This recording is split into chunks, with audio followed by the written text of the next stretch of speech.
S mobile repairing YouTube channel subscribe, like, comment, share করো। এই মোবাইলটির সমস্যা হয়েছে ডিসপ্লে চেঞ্জ করতে হবে। প্রথমে সেটাকে খুলে নেবো। এই যে ব্যাক প্যানেলটাকে খুলছি, যে চারিদিকে ঘুরিয়ে ঘুরিয়ে প্রথমে গ্যাপ করে নেবো। এই যে গ্যাপ হয়ে গেছে, এবার ব্যাক প্যানেলটাকে খুলে নেবো। এই যে খোলা হয়ে গেছে, এবার সাববোর্ডের নাটগুলো খুলে নেবো। একে যে কটা নাট আছে সব কটা নাট খুলে নেবো। এই যে সাববোর্ডের নাট খোলা হয়ে গেছে, এবার মেন বোর্ডের নাটগুলো খুলে নেবো একে। এই যে মেন বোর্ডের নাট খুলছি, যে কটা নাট আছে সব কটা নাট খুলে নেবো। এই যে টাইম লাগছে, সব কটা নাট খোলা হয়ে গেছে। এবার মাঝখানের ফেসিয়ালটাকে খুলে নেবো। এই যে মাঝখানের ফেসিয়ালটা খুলছি। এই যে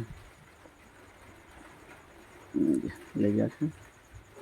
এই যে খোলা হয়ে গেছে, এবার ফিঙ্গারের কানেক্টরটা খুলে নেবো। এই যে ফিঙ্গারের কানেক্টর, এই যে প্রথমে মেন বোর্ডের কভারটাকে খুলছি। এই যে মেন কভারটা খোলা হয়ে গেছে, এবার ফিঙ্গারের কানেক্টর খুলে নিলাম, সাববোর্ডের কভারটাও খুলে নিলাম। এবার ব্যাটারি কানেক্টরটা খোলা হয়ে গেছে, এবার ব্যাটারিটাকে তুলে নেবো। এই যে ব্যাটারিটা তুলছি, আঠা লেগে আছে। ব্যাটারি তোলা হয়ে গেছে, ব্যাটারি তোলা হয়ে গেছে। এবার ডিসপ্লেটাকে তুলে নেবো। চারিদিকে গ্যাপ করে নেবো ডিসপ্লেটাকে। চারিদিকে ঘুরিয়ে ঘুরিয়ে গ্যাপ করছি ডিসপ্লেটা। এই যে গ্যাপ হয়ে গেছে, এবার ডিসপ্লে কানেক্টরটাকে খুলে নেবো। এই যে ডিসপ্লে কানেক্টরটা খুলছি। এই যে খুলে নিলাম ডিসপ্লে কানেক্টর। এবার খারাপ ডিসপ্লেটাকে বের করে নেবো। এই যে খারাপ ডিসপ্লেটা বের করছি। এই যে খারাপ ডিসপ্লেটা টানা হয়ে গেছে। এবার আঠা লাগিয়ে নেবো চারিদিকে। এই যে আঠা লাগাচ্ছি, চারিদিকে ঘুরিয়ে ঘুরিয়ে আঠা লাগিয়ে নেবো। এই যে আঠা লাগাচ্ছি,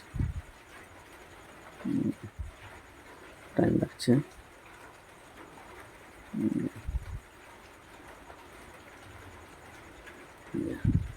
আঠা লাগানো কমপ্লিট। এবার নতুন ডিসপ্লেটা বের করে নেবো। এই যে নতুন ডিসপ্লেটা, এই যে নতুন ডিসপ্লেটা বের করে নিলাম। এবার প্রথমে ডিসপ্লে কানেক্টরটা ঢুকিয়ে নিলাম, ঢুকানো হয়ে গেছে। এবার ডিসপ্লেটা বসাচ্ছি। এই যে ডিসপ্লেটা বসানো হয়ে গেছে। এবার গার্ডার দিয়ে টাইট করে নেবো। এই যে গার্ডার লাগাচ্ছি, একটা লাগানো হয়ে গেছে, আর একটা গার্ডার লাগিয়ে নেবো। পরপর দুটো লাগিয়ে নিলাম, মাঝখানে আর একটা গার্ডার লাগিয়ে নেবো, টাইট হয়ে থাকবে। এই যে হয়েছে। এবার সাববোর্ডটা প্রথমে ডিসপ্লে কানেক্টর লাগিয়ে নিলাম। এই যে লাগানো হয়ে গেছে। এবার ব্যাটারিটা লাগাচ্ছি। এই যে ব্যাটারি লাগানো হয়েছে, ব্যাটারি কানেক্টর লাগিলাম। এবার সাববোর্ডটাকে টাইট করে নেবো। হয়েছে। এবার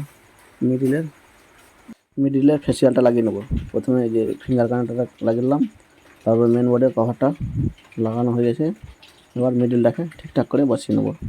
এই যে মিডিলটা বসাচ্ছি, চারিদিকে চেপে চেপে এই যে মিডিলটাকে বসাচ্ছি। এই যে মিডিলটা লাগানো হয়ে গেছে। এবার রাবার দিয়ে টাইট করে নেবো। এই যে টাইট করছি। এই যে আর একটা রাবার লাগিয়ে নেবো। লাগানো হয়ে গেছে। এবার যে কটা নাট খুলেছিলাম সব কটা নাট একে একে লাগিয়ে নেবো। এই যে নাটগুলো টাইট করছি, সব কটা নাট লাগিয়ে নেবো। যে কটা নাট খুলেছিলাম এই নাট লাগানো হয়ে গেছে। এবার গার্ডারগুলো খুলে নেবো। এই যে গার্ডারগুলো খুলে নিলাম। এবার ব্যাক প্যানেলটা ঠিকঠাক করে বসিয়ে নেবো। এই যে ব্যাক প্যানেলটাকে বসাচ্ছি। এই যে বসানো হয়ে গেছে। এবার রাবার দিয়ে টাইট করে নেবো উপর থেকে। এই যে রাবার লাগালাম, নিচের দিকে একটা রাবার লাগিয়ে নেবো। হয়ে গেছে। মাঝখানে লাগিয়ে নিলাম, পাওয়ার অন করলাম। পাওয়ার অন হয়ে গেছে, ভিভো লেখা চলে এসছে, সেটটা অন হয়ে